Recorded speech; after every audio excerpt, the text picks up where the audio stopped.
I'm Jodie Hallam. I'm going to take you on a little bit of a journey of a personal experience today that I'm actually currently having with innovating, building a new business. So I'm actually General Manager of Mondo Energy Services currently, and Mondo fits within AusNet Services. AusNet's a ASX top listed utility within Victoria.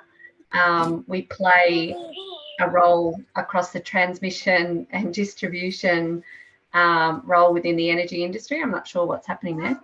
An industry that 5 years ago was fairly stable and boring, but today is actually quite heavily disrupted by decarbonisation of our industry, decentralisation of our industry, and also digitisation of our industry, and also a drive where customers have more choice in the way that they actually generate and manage their energy. I think over 2 million mums and dads and businesses have solar on their roofs now, and one of the biggest generating units across Australia in comparison to traditional energy generation.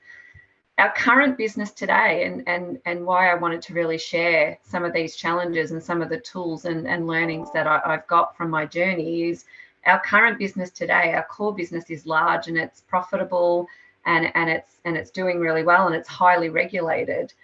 And we understand the markets and the services that we deliver to customers and where we operate, but we can see the disruption coming in our regulatory model. We can see that our regulatory model will have to adapt, and we can see these large value pools swelling in the future where we can start to capture value. And what we really needed to do was position ourselves for the future and start to take some risks and understand where we could capture that value.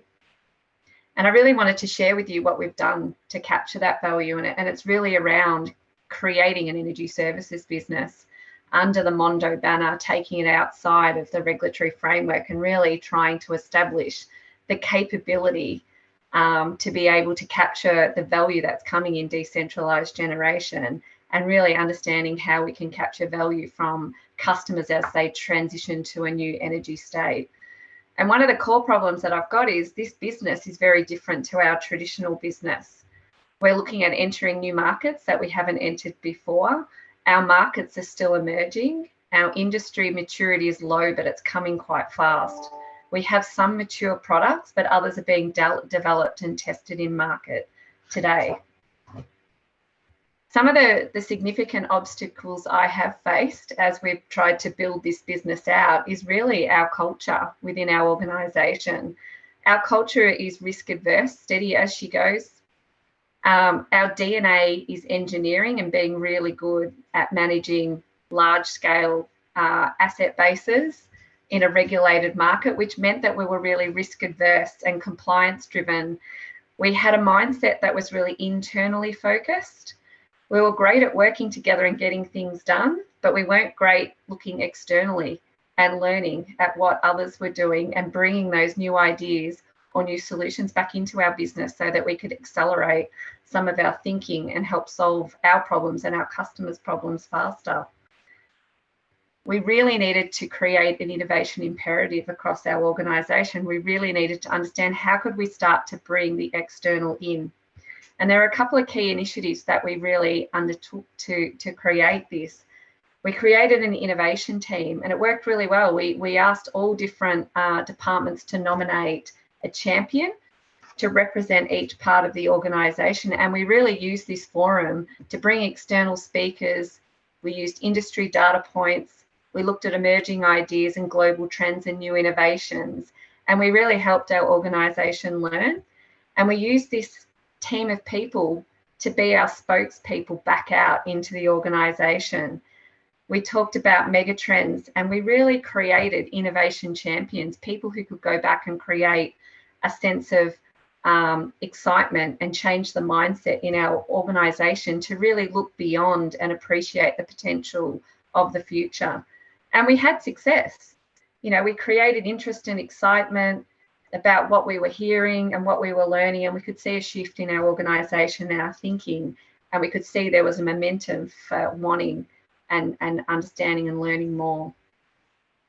Now we wanted to understand how we could get closer to that innovation, and at that time the accelerator programs were really emerging fast and they were really accessible. So You know, we invested our resources and effort into 2 startup accelerator programs. The first was Free Electrons, which is a global accelerator program, and we linked up with 9 other global utilities across the world and had access to up to 400 startups. And then also to Startup Bootcamp, which, as you can see, we've still got a really strong relationship today that gave us a really strong understanding again of globally what was happening in innovation, but also a connection to local startups. Then we thought, how do we structure ourselves to capture these ideas and all these learnings and turn them into real opportunities? And I've got a couple of slides that I really want to share, because I want to share some of the tools that I use and some of the learnings that I've actually myself understood from using these tools. So bear with me while I just try and share the screen, and this is going to work. So many of you would have hopefully seen the time horizon. So strategy teams use time horizons all the time. They're used to describe different phases that an organisation uses to manage and describe its portfolio of activities. And it really helps allocate and organise resources and helps understand the different capability that can be used in each phase. Time horizon 1 is really those now activities that a business is delivering to meet its current financial year targets, products and services delivered now to give you your current outcome in terms of budget and sales targets. Time horizon 2 is really described as the phase of those teams focused on the next generation of growth opportunities, and they're really focused on building new businesses and opportunities to continue the growth cycle. And time horizon 3 is really used to understand emerging trends in innovation. They have a huge potential, but they're somewhat off in the future. And I've had direct experience in trying to navigate between these different phases within our organisation. And my opinion is really that time horizon 1 is pretty straightforward, business as usual. We understand our products, they meet our customer needs, most of them. We make money, and we've got mature systems and operations to manage it. And our finance teams are really comfortable with the investments, because we can demonstrate returns using traditional expected rates of return. Everyone's pretty happy in this phase and comfortable. We'll go to time horizon 3, which are the big, bold innovators. You know, the understanding the mega trends and the impact that they might have on our future opportunities. They're exciting. People really gravitate to these stories. They're really interested, and it really piques everyone's interest. And then I come back to the middle, the troubled child, I like to call it, time horizon 2. This particular horizon is the one that I've found to be the most difficult and challenging phase to operate within.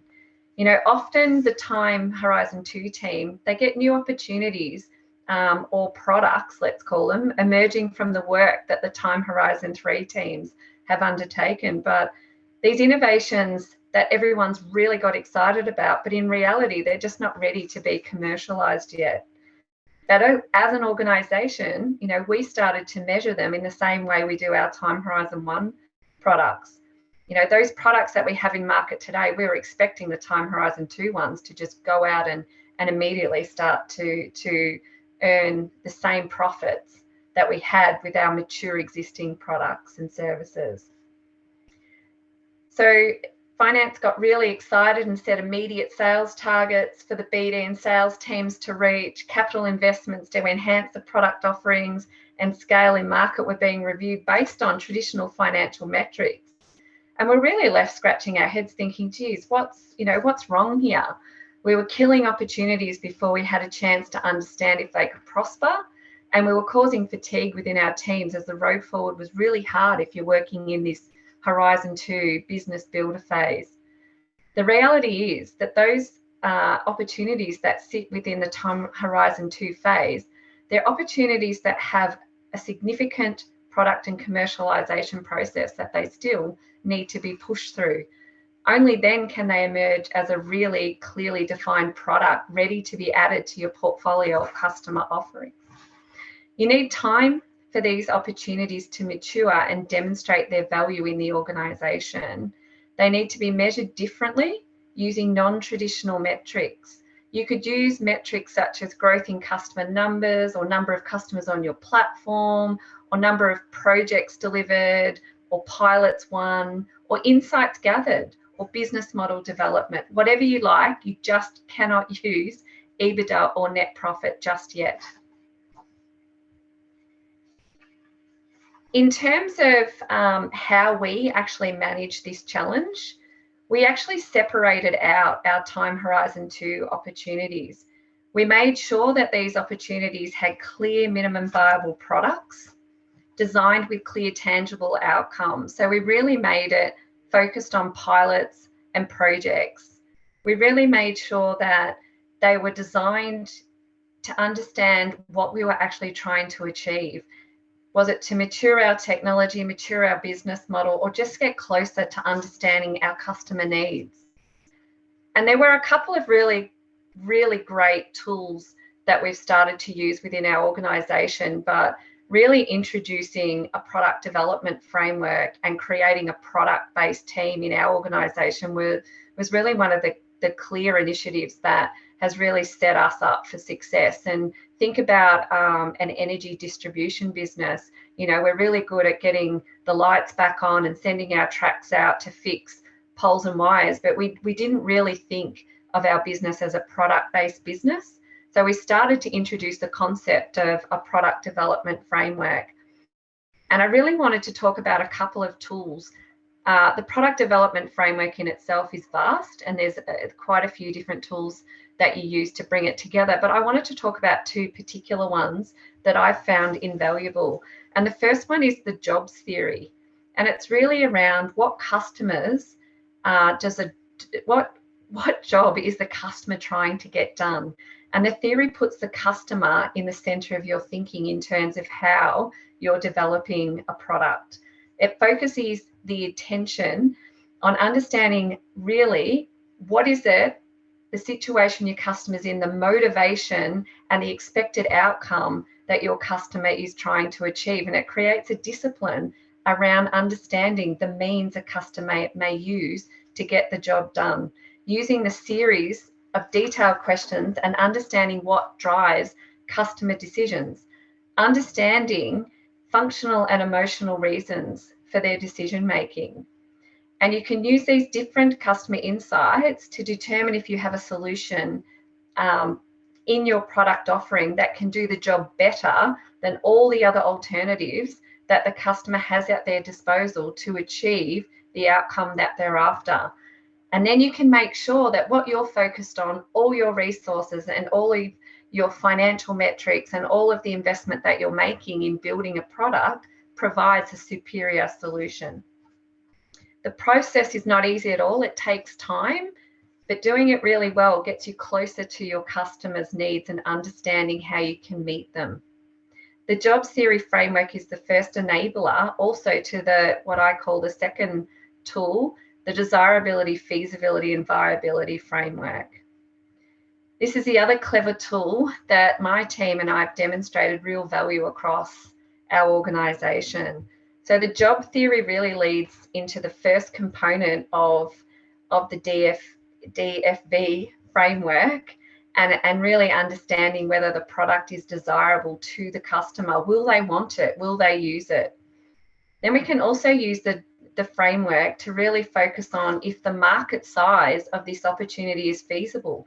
Is it large enough for your organisation to invest time and resources in? And what's the opportunity cost of focusing here as opposed to focusing somewhere else? And can we assess if we have the capability to deliver the outcome? You know, do we have the technical brilliance to build the product? Do we have the right partners to be able to make sure that we can, from a capability perspective, deliver on the outcome?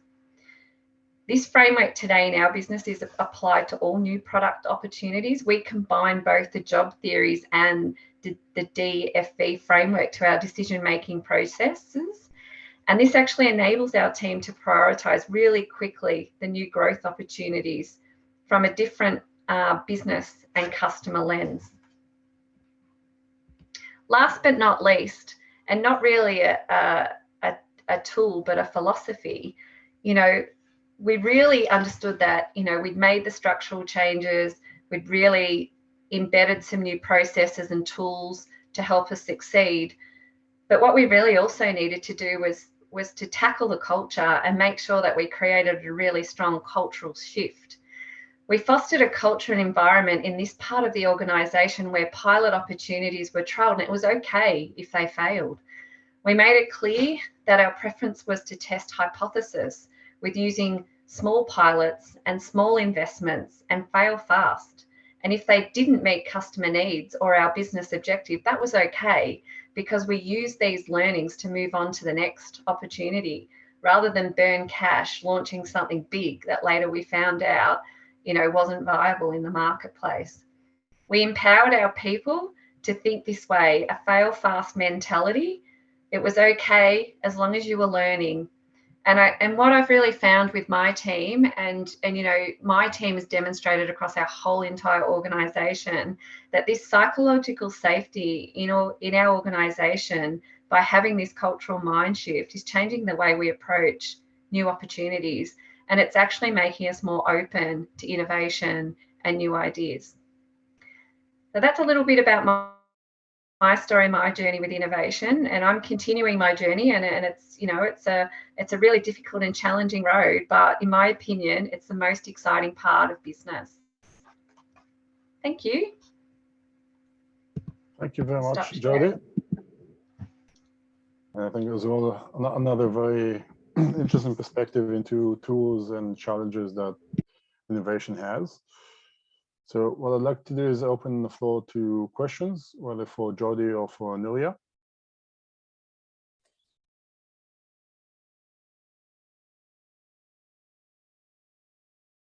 Who will be the first one to unmute, show the video? And that's always the hardest one, but I'm sure somebody is there has a question.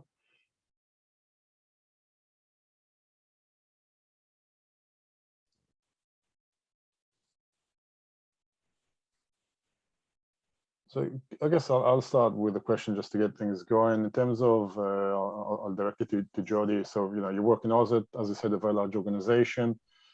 Can you kind of give a few words, maybe from your perspective, as to the difference between trying to set up an innovation team within a large organization versus if somebody has a startup where you don't have that background? Like, what elements do you think are similar and what things are very different because they don't have those challenges that you may have? I think, I've never started a startup, but obviously funding. So from a startup perspective, having to go through your series of funding cycles and, being very disciplined around understanding what you're delivering within each of those series in terms of what your investors want to see. Sometimes I think that's a blessing because it makes your business a lot more focused in terms of what your teams are working on, because you have to really, you're hungrier and you have to really, you've got this burning bridge to deliver, as opposed to, say, me building a startup within a listed company. Some of the challenges I have is it's cultural, and it's this traditional method of looking at investment in terms of business cases. I think startups from a non-traditional perspective measure the rate of take up that they're creating within their businesses very differently, and in non-traditional ways. Innovation accounting is different concepts that are used within startups as opposed to trying to innovate within a traditional business. And I think both of us have our challenges, and I think sometimes it could be easier in a startup to innovate because I think you're more open. And it's easier and you could be more agile as well. But, I've got the ability to have that automatic funding happening, but I've just got to jump through a lot more hurdles to get it. Mm-hmm. Yeah, interesting. And I guess I'll give a few seconds for somebody to ask a question, but in parallel, I'll direct a similar question to Nuria in terms of the culture. So, is it, it may be a bit of an easy question, but it'll be interesting to see, what are the challenges if somebody is trying to set an innovation culture in an existing organization? What are the key barriers to that, and how can we try and, overcome those barriers? Yeah, thank you for that. And I could add to Jodie, it's coming someone from a corporate background now working with the startup community. I mean, the biggest, I think, difference I can see is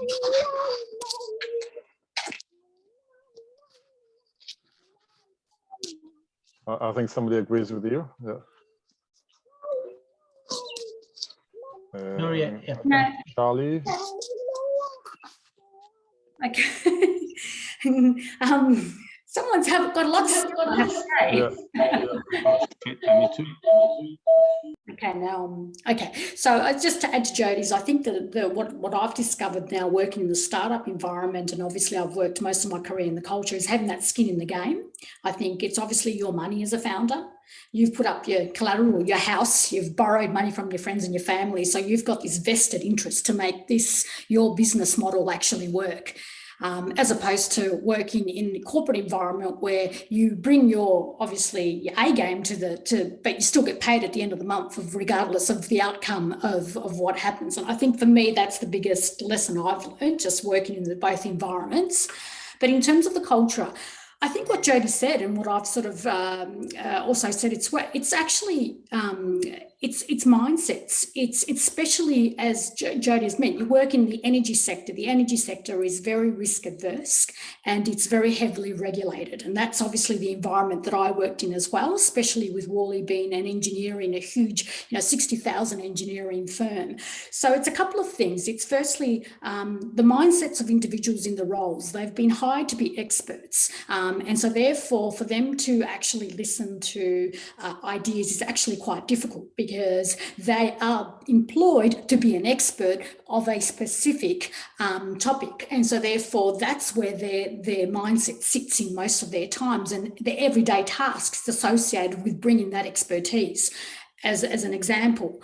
So the biggest barriers you have are basically the culture of the business, that it's very risk adverse, that you have this real expert mindset as opposed to the beginner mindset that allows that exploration, and a real fear of failure. So, that if they fail, that it's going to be, doomsday, for instance. So what Jodie was saying around running pilots and trials and sort of slowly bringing the organisation on that path with you and allowing that pivot to have and failure and, showing it as a learning experience is how you start to transform an entire organisation. And as I've mentioned, what I've mentioned previously, I mean, having transparency, having collaboration, communicating what you're doing to your business so that people understand why you're doing it, how you're doing it, how they can be involved in it, what are the outcomes, what are the lessons learned, is how you actually transform a huge organisation regardless of where they are at in terms of being risk adverse. Mm-hmm. Cool. Yeah, thanks for that. And before we move to the next section, I'll use 20 seconds of silence just to give the stage to somebody to come forward from the audience, from the participants, and ask a question.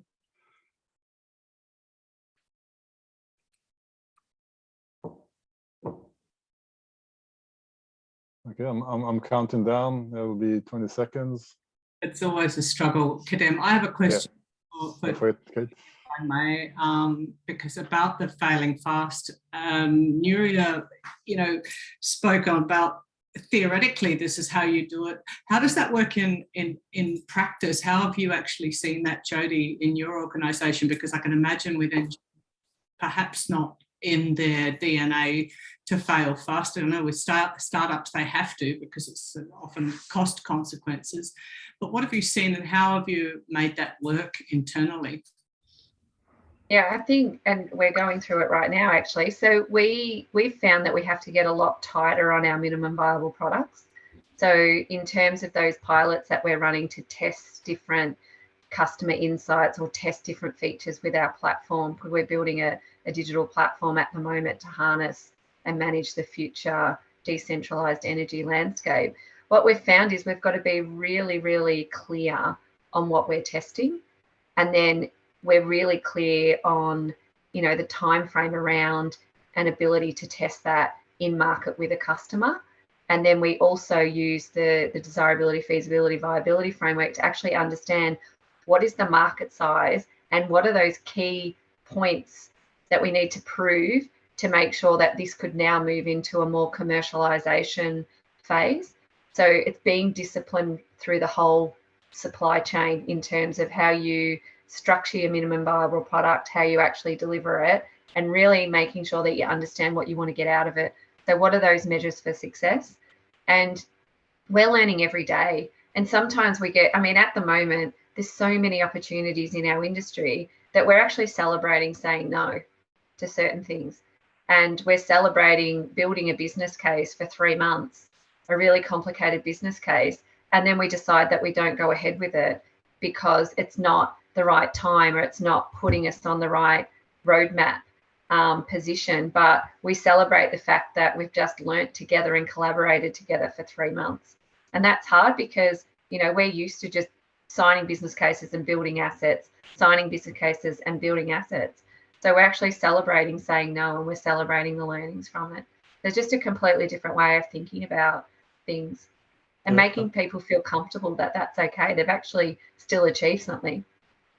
Because I guess you can say that by deciding not to go ahead, you're saving potential, well, you're saving time and resources, because if it's not going to yield good outcomes, then you shouldn't do it, even if you invested. It's that invested interest or the vested. They only have a small group of people that are working on certain things. So I have to use their resources like they are a startup. Absolutely. I haven't got a unlimited amount of people to draw on. Thanks for that. So look, we do appreciate that in a way. There's a lot of content that has been provided here, and this is where we're now going to go to the second stage, where it's really moving away from, well, here are tools, here's our experience, to move into a point where the breakout rooms are going to focus more on the personal journey everyone has, and as individuals and as groups. So what we're going to do now is going to be split into 4 or 5 groups. I'll give the first topic now, the